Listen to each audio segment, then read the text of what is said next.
Si je les vois, je dois leur parler. On doit se saluer, se dire bonjour, montrer que nous ne sommes pas... Nous sommes des étrangers, oui, mais nous ne sommes pas des... Je ne sais pas, moi, peut-être a-t-il peur qu'il y ait à côté d'eux quelqu'un qui les embête. Oh non, oh là là, personne ne va les embêter. C'est eux qui ont toujours embêté les gens. Ils ont, ils ont été terribles avec le petit, là. Maintenant, ça va, il est plus grand, ils se disent, un de ces jours, il nous foutra son poing sur la gueule. Mais quand il était petit, il l'embêtait. Quand il revenait de l'école, avec le tracteur ou avec les vaches, il le serrait. Ma fille, c'est pareil, elle est plus grande. Ils essayaient aussi de l'ennuyer. Une fois dans un champ, ils ont vu les gamins. Avec le tracteur, ils ont roulé dans notre champ. Ils allaient droit sur eux. Oui, c'est possible. C'est possible, mais je vois vraiment pas pourquoi ces gens-là seraient contents qu'on tue le chat d'un voisin. Je vois pas. J'ai décidé, avec Cécile, on va voir les deux voisins qui nous entourent, et on va leur proposer, on a le téléphone, si vous avez besoin du téléphone, pourvu que ce soit une chose urgente, vous pouvez venir. Le médecin, le vétérinaire, ne vous gênez pas. On a donc vu les voisins, ces voisins-là, ceux qu'on dit méchants.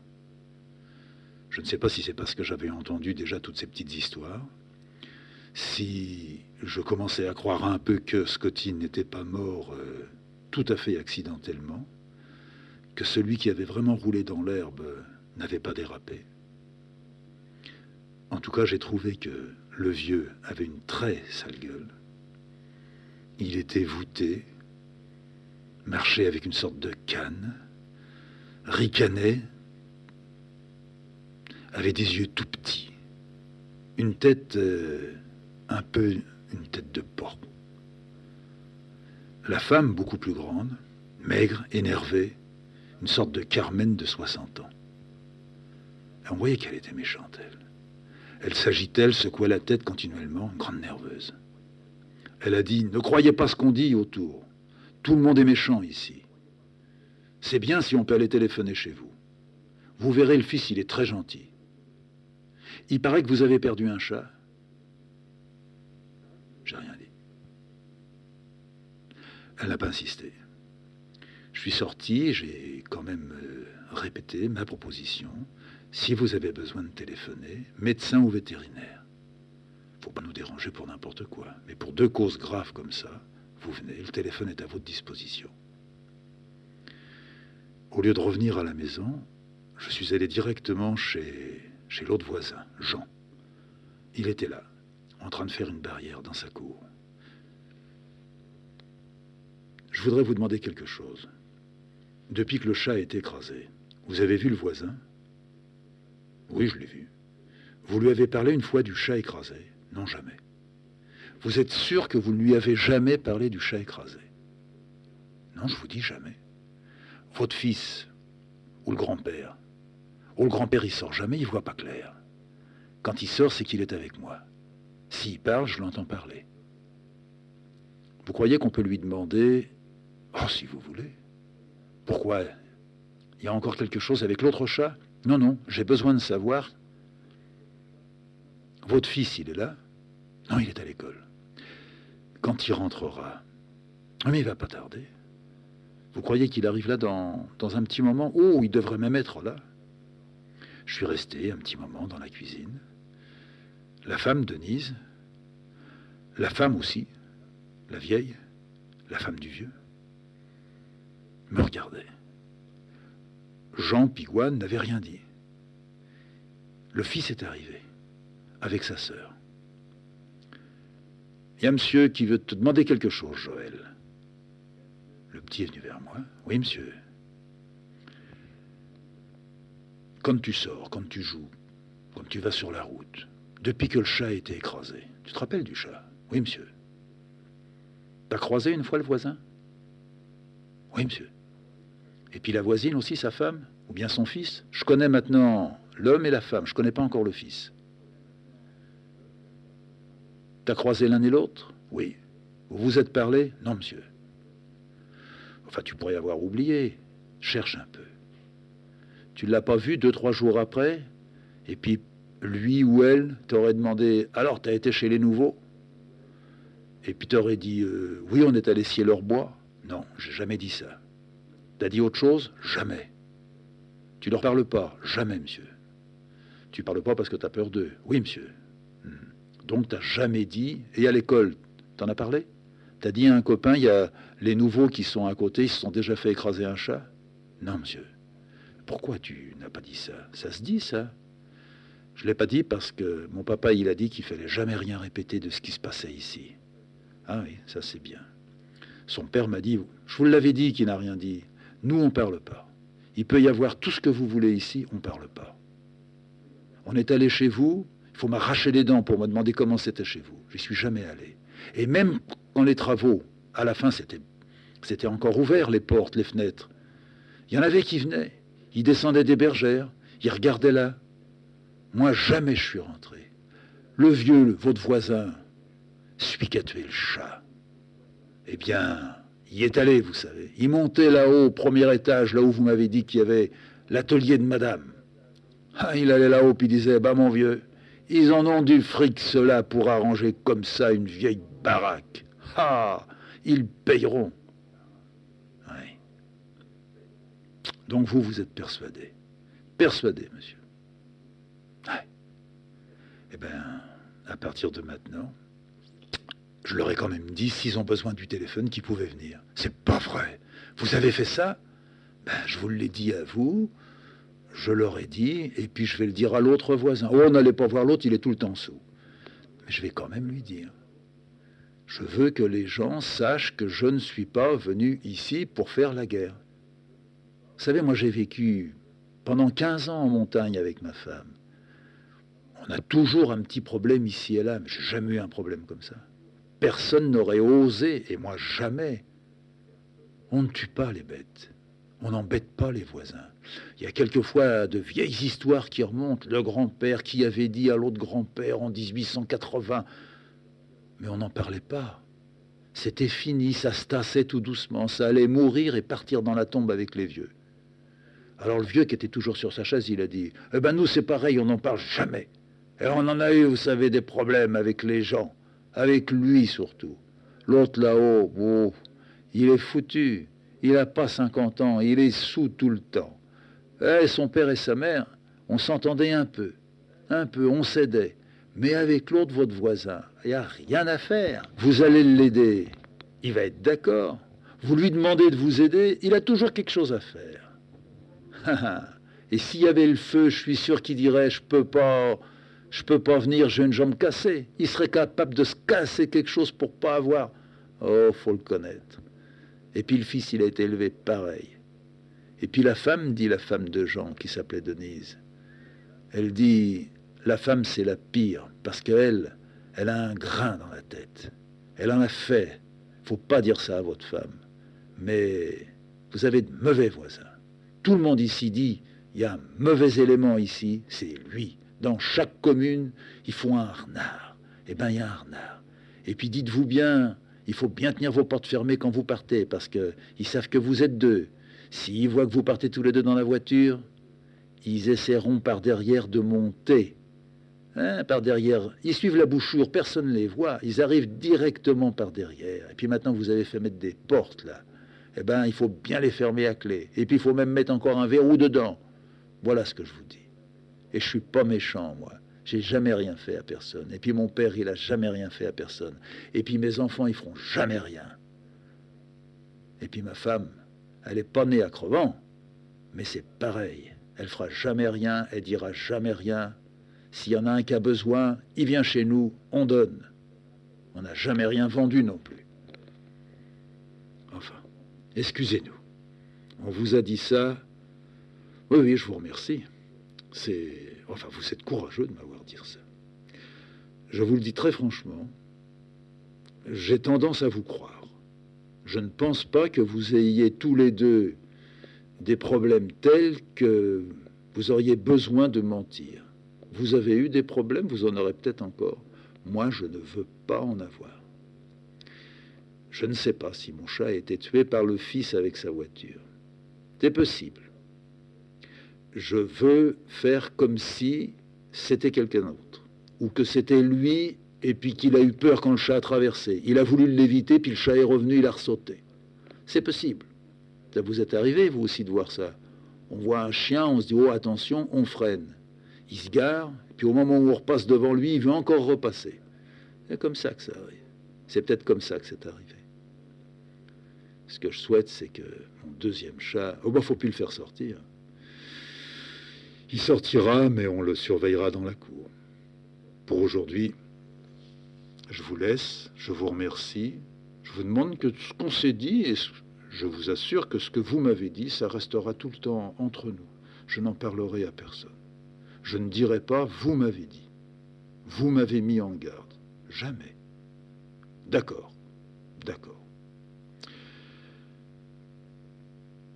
On a commencé avec Cécile à barricader un peu ici et là, du grillage derrière, une porte que j'ai légèrement surélevée. J'ai fait clouer des planches comme barrière. Au portail, je m'arrangeais à, quand je voyais Stéphane dans la cour, lui balancer une casserole d'eau pour lui faire peur, pour qu'il sache que chaque fois qu'il allait par là, il y avait quelque chose qui faisait obstacle. Je n'arrivais pas à dessiner. Scotty, et j'en étais très gêné, Scotty ne revenait pas tellement dans mes pensées. Je n'avais pas eu le temps, avec Scotty, de faire un bout de chemin.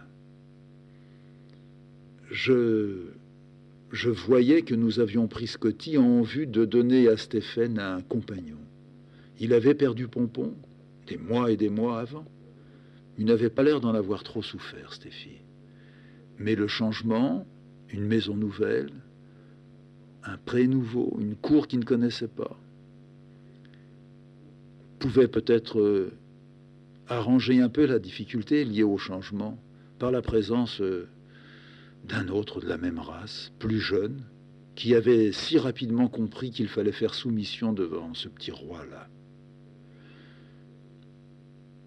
Je commençais à nouveau des dessins. Mes tâches n'avaient pas réussi. J'essayais quelques empreintes. Je demandais à Cécile de me donner des torchons. Je les trempais dans de l'encre, je les essorais, je refaisais les mêmes gestes qu'à Marseille, 25 ans avant. Peut-être que, en remettant les pieds dans les empreintes, les choses se réanimeraient, se réactiveraient.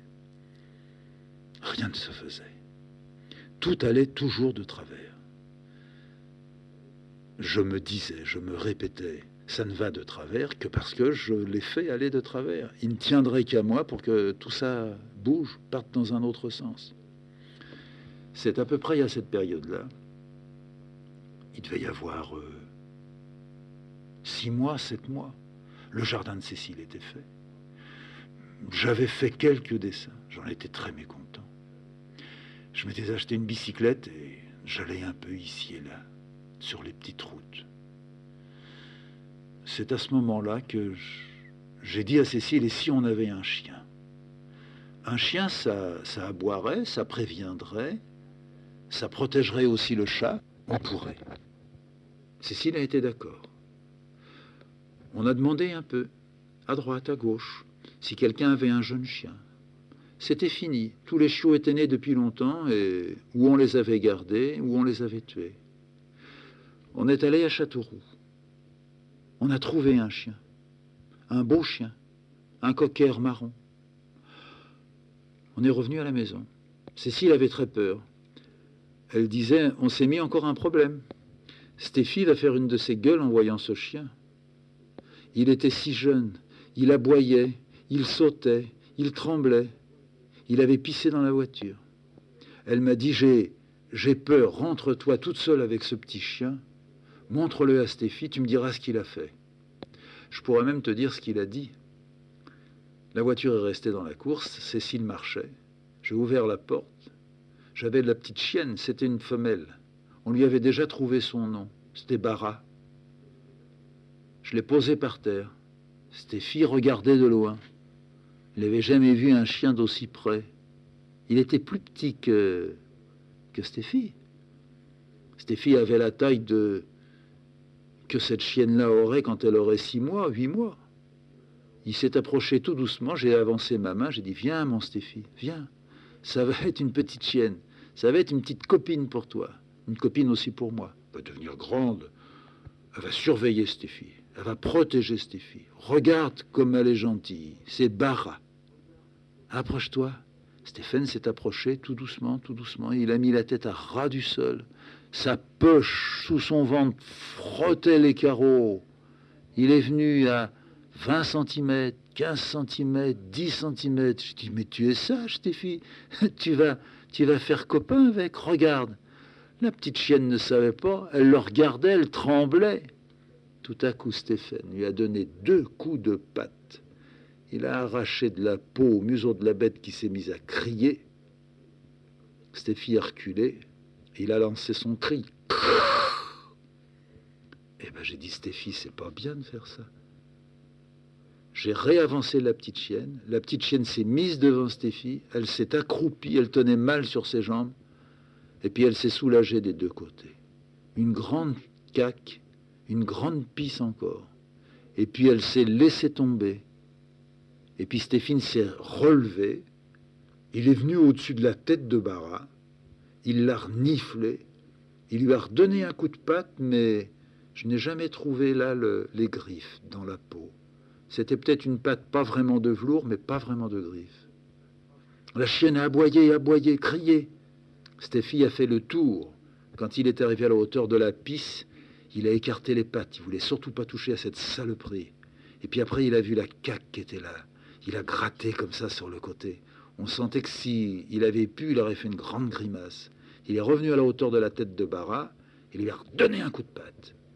La chienne s'est mise à pleurer. Stéphie s'était redressée complètement. Je laissais faire. Je comprenais que Stéphie était en train de dresser à sa façon le premier jour, dès le premier jour, celle avec qui il allait passer sa vie. Et la chienne comprenait qu'il y avait là un autre à qui il allait falloir céder. Je les ai laissés 1 seconde, je me suis redressé, Cécile était dans la cour, je lui ai dit, tu peux venir, ça se passe très bien. Elle a déjà pris 2 coups de griffe dans la gueule, mais ça c'est rien. C'est vraiment de l'initiation que Stéphane a fait. Regarde-le. Cécile a regardé Stéphie qui tournait autour de Bara. Elle m'a dit, mon Dieu, mais il l'a attaqué. Oui, laisse-le, c'est fini. Je crois qu'il ne lui fera plus de mal. Peut-être qu'un jour, il lui redonnera encore 2-3 coups de griffe parce qu'elle se sera approchée trop près de lui. Il veut être le chef. Ça se passe pas mal du tout. Mais c'est elle qui a déjà pissé, oui, c'est elle, elle a fait un peu toutes ses affaires. Elle crève de terreur. Ça se passe bien, je crois.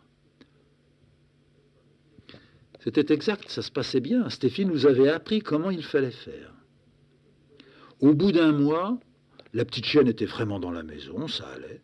J'étais peut-être celui, moi, qui la supportait le moins parce qu'elle jappait tout le temps. On pouvait la mettre dehors. Stéphane marchait dans la cour, la regardait de loin. Quelquefois, elle se précipitait sur lui. Lui se dressait, il levait une patte, elle arrêtait. Elle faisait soumission, elle se couchait par terre. À chaque fois, elle pissait. Cécile avait vu. Elle a fini par être d'accord aussi. Elle a dit, mais ça se passe dans le fond très bien. Il ne faut pas les laisser dormir ensemble encore, parce qu'on ne sait pas ce que Stéphane ferait, mais un jour, tous les 2 pourront dormir. Tous les 2, chacun leur panier. Lentement, petit à petit, mois après mois, Bara a grandi, est devenue une chienne adulte. Elle était beaucoup plus grande que Stéphie. Stéphie est restée le chef. Et Bara faisait toujours soumission. Elle ne mangeait que si elle voyait que Stéphie ne s'approchait pas d'elle. Ordinairement, Stéphane avait le ventre plein quand Bara commençait à laper dans son assiette. Alphonse est venu. C'était un ami. Il voulait voir comment on était installé. C'était la première visite dans notre maison. Alphonse m'a dit, tu travailles? J'ai avoué, je ne travaille pas. Je préparais depuis quelques jours, après y avoir découpé une feuille de papier en multiples morceaux, mais de dimensions égales,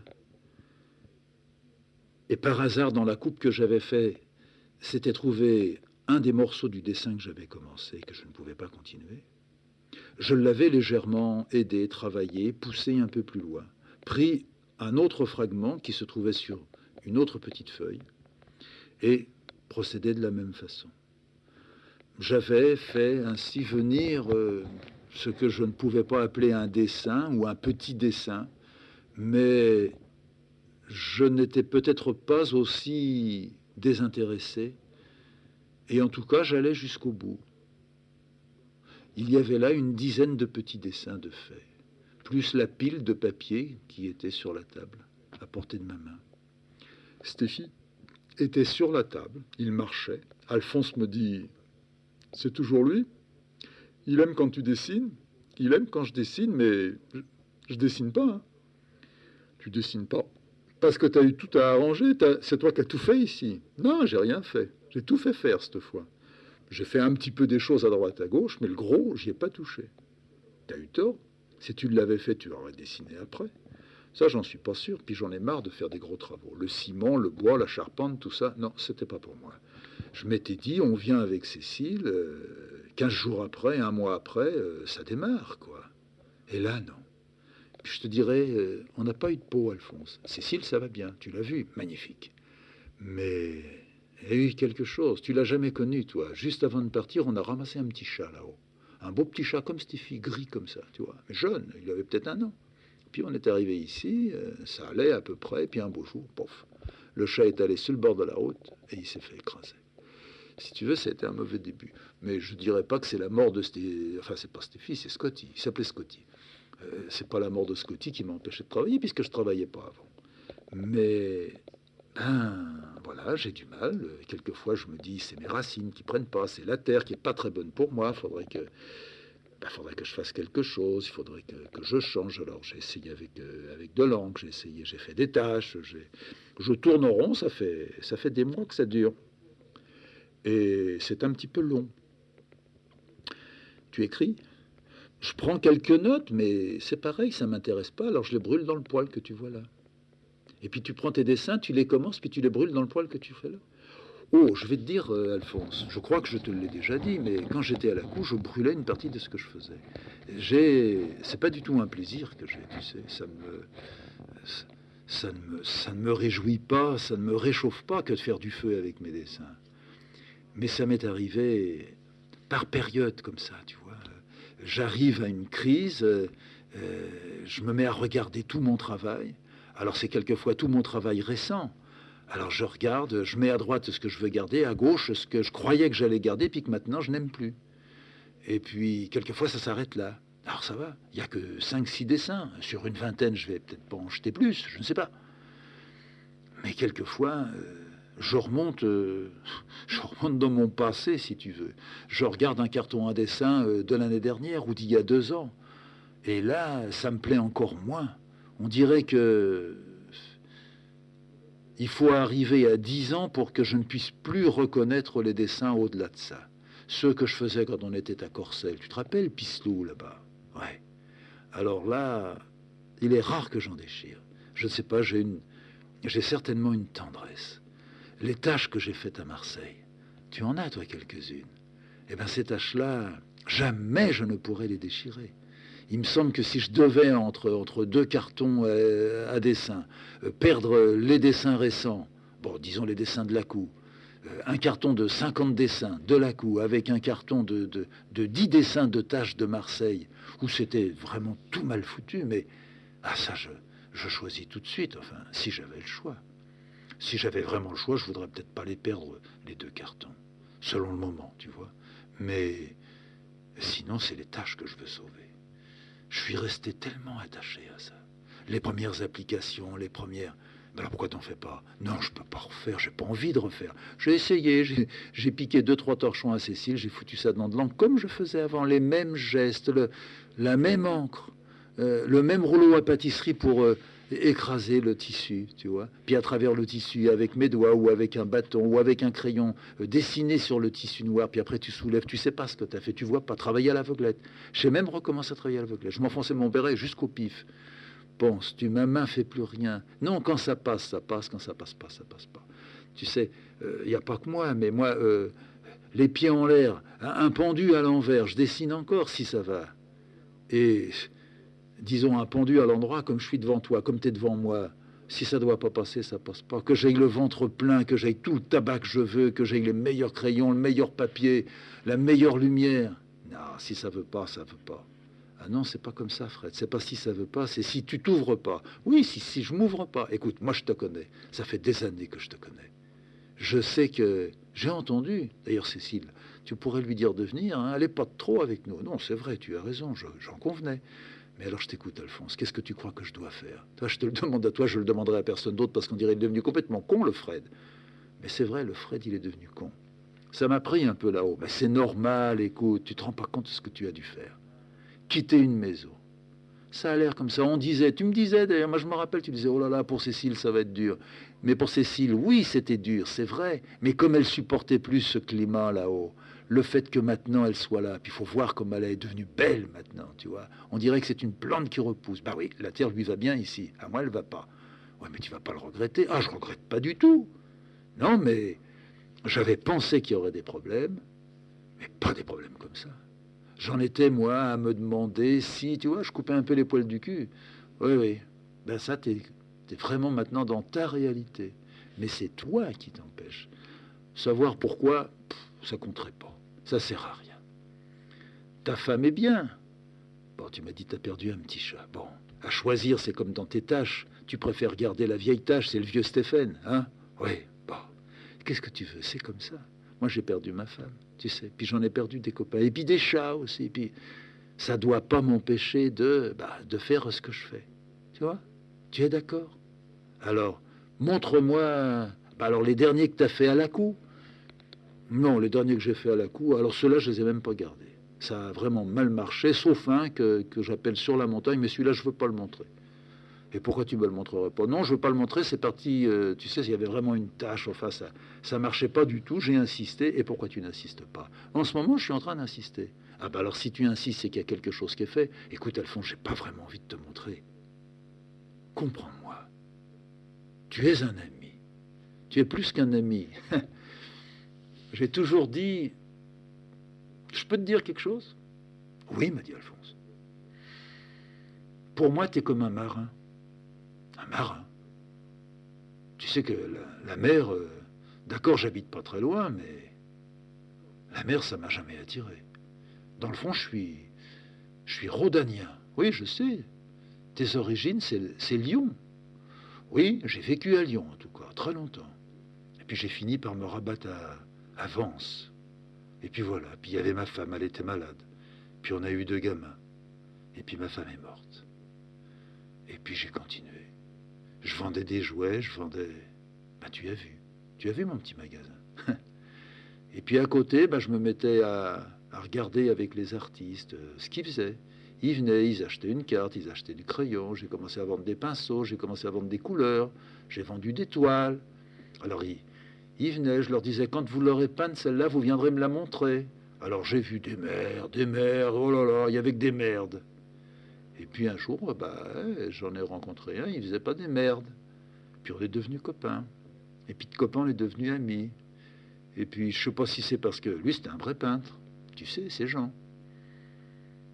Ça m'a donné envie, envie de montrer. J'ai montré ce qu'il avait fait. Puis ça m'a passionné. J'ai gardé mon petit magasin de jouets. J'avais besoin de vendre des boules puantes. De temps en temps, quand j'en ai marre, même encore maintenant, tu sais, il y a 3-4 jours, il y en avait un qui m'emmerdait dans la galerie. J'ai dit une seconde, je suis appelé, je suis parti, je suis pas revenu. Je le guettais, je voulais qu'il parte, mais qu'il m'emmène pas une toile en même temps. Je l'ai vu ressortir, il regardait à droite, à gauche, il se demandait où j'étais passé. Il savait pas que moi, j'étais en face. Que j'ai aussi ce petit magasin avec des poupées. Hein. Puis il est parti. Il y en a qui... Impossible de les supporter. Impossible. Ils te parlent de valeur, ils te parlent de dimension, ils te parlent de leur appartement, ils te disent j'ai une tapisserie comme ça, je voudrais mettre ça. Ou bien alors ils se piquent, tu sais, les intellectuels. Oh, moi, au niveau de... Ouais, allez vous faire foutre. Moi, c'est pas ça que je veux. Moi, je veux rencontrer quelqu'un, je veux parler avec quelqu'un, je veux sentir ce qu'il ne dit pas. Ce qu'il dit comme ça, tout de go, ça m'intéresse pas, je l'aurais trouvé tout seul, et puis il l'aurait dit au premier bistrot venu. Ce que je veux, c'est que, par moi, je suis prétentieux, à ma manière, je veux qu'il sorte des choses. Artiste ou pas. Mais enfin, s'il sort quelque chose, c'est qu'il est quand même un peu artiste. Mais tout le monde n'est pas artiste. Mais avec les artistes, il y a des moments où j'ai ce qu'on appelle un bon contact. Toi et moi, ça marche bien. Ça fait déjà des années. J'avouais que j'étais bien avec lui, que j'étais content de lui montrer mon travail, que j'étais content de le voir partir avec du travail. Ouais. J'étais content de l'entendre m'en parler. Puis tout à coup, il m'a dit, bon, allez, Fred, tu me montres un ou deux des dessins que tu as. Que tu as terminé, puis même s'ils ne sont pas terminés, qu'est-ce que ça peut faire? Je veux voir ces petites feuilles là que tu as là, qu'est-ce que c'est? Ben, c'est là-dessus que, tu vois, c'est ridicule de faire des choses aussi petites. Ridicule. On dirait des cartes à jouer.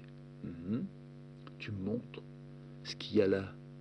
C'est aussi à dessiner ou en dessous, elles sont retournées à l'envers là. Puis en dessous, il y a un dessin. Oui, en dessous, il y a un dessin. Tu veux me le montrer? Si tu veux, il y en a une dizaine. Je peux les regarder? Oui, oui, attends, c'est pas... Je vais te les étaler comme un jeu de cartes. Allez, je te fais une réussite. 1, 2, 3, 4, 5, 6, 7, 8, 9, 10. Tiens, bah non, c'est pas 10, il y en a plus. 11, 12, 13, putain, qu'il n'y en ait pas 13. 14. 14. Et ben voilà. Mais 14 petites caques. Hein? Pas mal. Qu'est-ce que t'en penses? Pleine forme, le Fred. Hein? Ça marche très très bien. Hein? Oh, l'air lui fait du bien. La terre est très bonne pour lui. L'endroit, la lumière, formidable. Oh, c'est rien, il a enterré complètement la cour. Un homme nouveau qui pousse, tu arrêtes. Laisse-moi regarder, arrête de parler. Alphonse regardait. Il passait rapidement, 1, 2, 3, 4, 5, 6, 7, 8, 9, 10, tac, il allait jusqu'au bout. Il revenait dans l'autre sens. Après, il s'est mis à les déplacer, comme s'il faisait un jeu de cartes. Et puis il les a mis par 3, par 2. Après, il les a regardés séparément, une par une, les prenant chacun dans la main. Il est resté silencieux.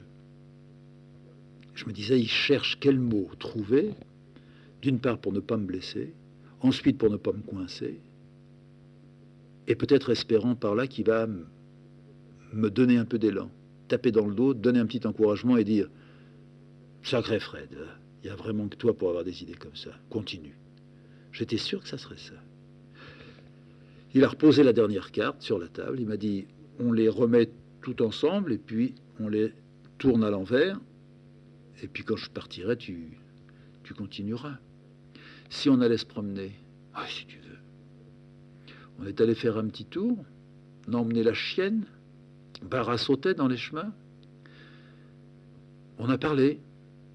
Je lui montrais les châtaigniers, il connaissait. Je lui montrais des noyers, il connaissait. Les bouchures, ça s'appelle des bouchures. Oui, c'est des buissons. Non, c'est pas des buissons, c'est des bouchures. On a vu des vaches qui marchaient dans un pré. Il me dit, c'est curieux, elles sont toutes blanches par ici. Dans la région de Lyon, elles sont pas comme ça. On est revenu à la maison. Cécile avait préparé la table, un joli petit repas. Elle le regardait. Elle me regardait. Elle m'a dit, si tu veux, viens, j'ai besoin juste là. Tu m'aides à sortir le plat. Je suis passé dans la cuisine. Alphonse était assis près de la cheminée. Elle m'a dit, qu'est-ce qu'il t'a dit? Je dis rien, il m'a rien dit. Je sais rien. Mais tu lui as montré tout à l'heure. Oui, oui, mais il m'a proposé, viens, on va aller faire un tour. Bon, très bien, très bien. Tu as faim? Allez, reviens, va le voir. Je suis revenu vers Alphonse. On passe à table. Alphonse parle de tout et de rien. Il avait quelques petits problèmes. Il riait d'un problème. Il avait tort d'en rire.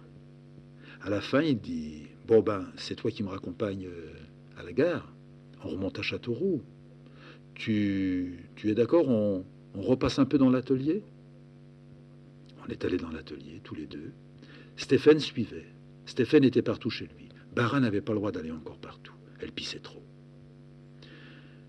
Je reprends un peu tes cartes si tu es d'accord. Oui, vas-y, ça t'intéresse?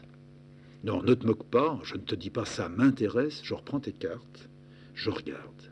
Je fais ce que tu as fait. Tu m'as dit 14. Tu en as combien là? Combien quoi? Je te dis 14. Non, mais là, les vierges, les petites feuilles. Je ne sais pas. Il y en a une centaine là? Peut-être, pas sûr. Tu veux que je te dise à quoi je pense? Bien sûr, j'avais peur.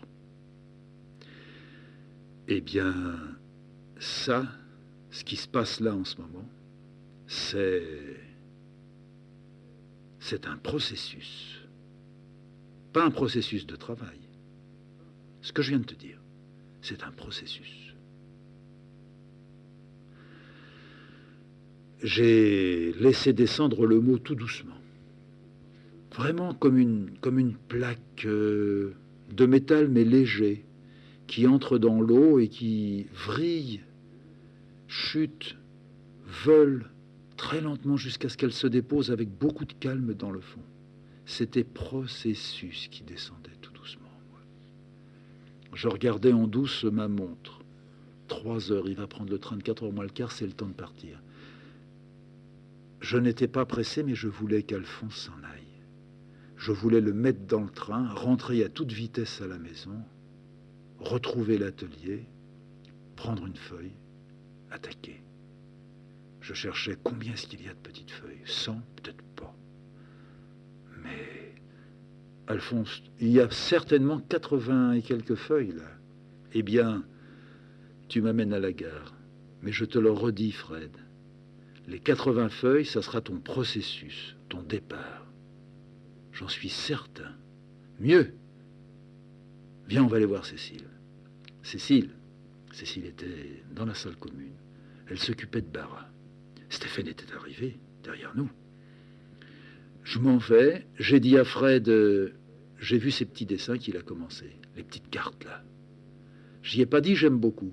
Je lui ai dit ça c'est un processus. Je trouve qu'il devrait faire le petit paquet qui est sur le côté. Cécile a dit moi aussi. Ah ben alors on est d'accord, tu vois. Et je crois que tu devrais graver, Cécile, ça. Les 10 ou les... Combien il y en a? 14. Les 14 qui sont là, je suis sûr que tu pourrais essayer de les graver. Je suis sûr. Bon, maintenant, mes enfants, je pars. 1 mois après, j'étais en plein dans le processus.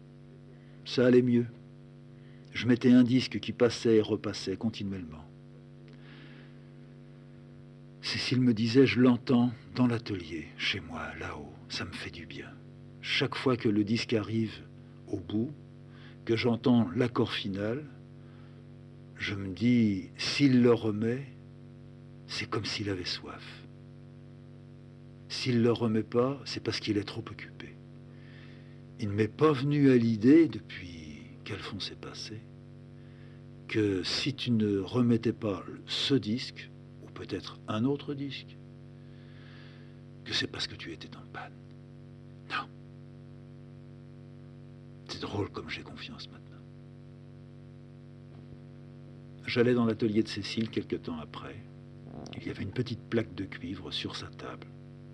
L'écran en papier cristallisé qui empêchait à la lumière de se réverbérer complètement sur son cuivre, qui le tamisait en quelque sorte. Le cuivre qui était là était très avancé. La gravure était, pour ainsi dire, terminée. Cécile était dans la cuisine. C'était l'une des cartes du processus qu'elle venait de terminer. Pour faire, moi, un petit dessin sur une petite carte, je mettais quelques jours, au maximum 1 semaine, au grand maximum. D'autres dessins plus petits, tout à fait centrés, venaient en quelques jours. Il y eut même quelques dessins faits en quelques heures, des formes rondes entourées d'un quadrillage. Elle, pour ces formes-là, elle demandait 1 semaine, 2 semaines. Son travail était émouvant, parfait n'est pas suffisant. C'était graver ce que je n'avais pas pu exprimer. C'était devenu autre chose. Les premiers essais avaient été faits. Elle avait envoyé ses plaques de cuivre à Paris. Son imprimeur avait fait 5 ou 6 essais sur des petites planches de papier. Quand je les avais vus, ça avait été l'émerveillement. J'avais dit à Cécile, ça y est, tu peux graver mes dessins. Tu avais souhaité graver mes dessins. quelques jours après, est arrivée la mauvaise nouvelle. Alphonse, qui était allé à Paris, ne quitterait Paris que, comme on disait chez moi, les pieds devant. Ça a arrêté un peu le processus. Mais un processus, quand il est lancé, ça ne s'arrête pas complètement. Ça va jusqu'à son terme. 90 petits dessins étaient faits, quelque temps après. Et des mois après, 90 petits cuivres étaient terminés. Je réunissais mes dessins dans une grande forme cartonnée, sorte de reliure bizarre. Et je collais les petits dessins sur des feuilles. Je feuilletais cet album. J'en faisais 2 albums, puis 3 albums. 30, 30, 30. J'inscrivais sur une feuille pliée en 4 qui recevait les 30 petits dessins. Processus. 1. Sur l'autre tas, processus. 2 bâtons. 2. Et sur le troisième, 3 bâtons. 3. 3 petits tomes. Le lent travail, le cheminement d'un processus. Je commençais à écrire. Certaines notes que je n'avais pas jetées me servaient. Je retrouvais des cahiers. Je refeuilletais. Il semblait que je repartais vers quelque chose. Quelque chose pour moi de nouveau. Je venais de découvrir la nécessité d'une ordonnance, non pas dans les formes, mais le titre me permettait de sauter sur une monture folle, de me laisser aller sur elle, de me laisser emporter, brasser, broyer. Je commençais quelques semaines après, en ayant préparé déjà ma matrice, la matrice. Je l'appelais la matrice. Je découpais une trentaine de feuilles. Je les rangeais chacune dans une autre petite feuille blanche. Je lançais quelques notes. Tout semblait se mettre en place. Je ne savais pas quel serait le dessin, mais je guidais quelque chose qui permettrait au dessin, comme après y avoir mis une semence, on attend la pluie, on attend le soleil, on attend le vent. On vient regarder. Je regardais la matrice tout en faisant mon premier, puis mon second, puis mon troisième dessin. Je feuilletais ce qui était blanc, mais ce qui était déjà annoté. Ça se remplissait en moi, s'empilait, se tassait tout doucement, se détendait. Cécile venait tous les soirs dans l'atelier. Elle s'asseyait, s'allongeait sur le divan. Stéphane venait la rejoindre. Bara avait un panier. Elle ne pissait plus. Enfin, victoire, la maison était propre, ne puait plus les caques et les pisses de la chienne. Stéphane était copain avec elle. Ce qu'il ne tolérait pas, c'est qu'elle aille là où il était.